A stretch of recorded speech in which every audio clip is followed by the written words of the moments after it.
অনেক পানি পিপাসা লাগছে।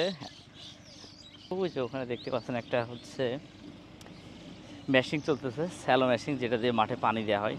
এগুলো শুকনা, আমি তো ভয় পাচ্ছিলাম যে এগুলো ভেজা কিনা, বাট এগুলো অনেক শুকনা এরিয়া। সো আমি এখন যাবো ওই জায়গায় যেয়ে পানি দেখবো। আমি একটা বোতল নিচ্ছি এটা পানি খাওয়ার জন্য। রাইট নাও আমি এখন ঠিক ওই জায়গায় যাচ্ছি। পানিটা খাবো এই জন্যই যে এই পানিটা এই এত রোদের মধ্যে এখানে এই পানিটা অনেক ঠান্ডা হয়, যার কারণে এটা খুব সুন্দর মতন বের হচ্ছে। অ্যান্ড খুব সুন্দর চলতেছে এই ডিজেল আর এই মেশিন, এগুলো দিয়ে ধানে পানি দিচ্ছে মূলত। কারণ আমার কথা হচ্ছে আমি এখানকার পানি নিব, আমি একটা বোতল নিয়েছি সাথে করে, বোতলে করে আমি পানি খাবো এবং দেখবো।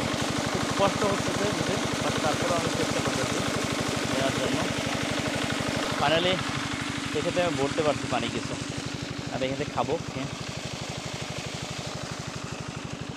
অনেক ঠান্ডা, এই ঠান্ডা পানিটা আমি চাচ্ছিলাম। অনেক গরম, মেহেরপুরে অনেক গরম। আমি এখান থেকে কিছু পানি সংগ্রহ করে নিচ্ছি, কারণ যে কোনো জায়গায় খুব পানি দরকার, যার কারণে আমি কিছু পানি সাথে করে নিয়েও যাচ্ছি। এখন আমি এই পানিটা নিয়ে যেয়ে খাবো ওখানে যেয়ে। অ্যান্ড দেখছেন ঘেমে একদম শেষ, ফুল শেষ সেখানে। আর ফার্স্ট অফ অল আমি মনে করছিলাম এগুলো মাটিগুলো একদম ভেজা, বাট এখন দেখতেছি এগুলো শুকনা একদম, মানে শুকিয়ে গেছে মাটিগুলো, এত রোদ। আর এই ঠিক এই জমিটাতে এখন পানি দিচ্ছে ওরা। হ্যাঁ, আমি এখান থেকে উঠে যাব সোজা। দেখি আজকে এই মেহেরপুর জেলা কত গরম, সব আমি কতটুকু সহ্য করতে পারি এটাই দেখবো আজকে।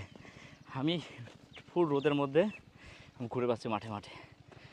ও সো খুবই টাফ ব্যাপার। ওকে এখানে দাঁড় করে রেখে গেছি, ও তো খুবই বিরক্ত। অ্যান্ড ওর জন্য পানি নাও। এই যে খেয়ে বলো কেমন কেমন। ও বলার মতন কোনো ভাষাই নাই এখানে। আমি জানি এটা পানি অনেক ঠান্ডা, সেরকম এই পানিটা আমি নিয়ে এসেছি। এখান থেকে আমি পানি নিয়ে আসলাম। আর জায়গাটা অনেক ভালো, অনেক সুন্দর। এখন জানি না এটা কি, কোন সিজনে ধান হচ্ছে এখন, বাট এখানে আমরা দাঁড়িয়েছি শ্যামা দেখে, অনেক রোদ। আর জায়গাটা অনেক সুন্দর। আর এই জেলাতেই পোড়ামন 2 যে সিনেমাটা, সেটা এখানেই এই এলাকাতেই শ্যুট হয়, এবং এইসব এলাকাতেই শ্যুট করে সেখানে শ্যাম পূজা অভিনয় করে। অ্যান্ড এই সেই মাঠগুলো যেগুলো দেখলে বুঝতে পারবেন যে এত মাঠ আপনি ঠিক ওটার সাথে মিলে যাবে। ওকে, থ্যাংক ইউ সো মাচ। তো এখানেই শেষ করতেছি এই পানি খাওয়ার ভিডিওটা।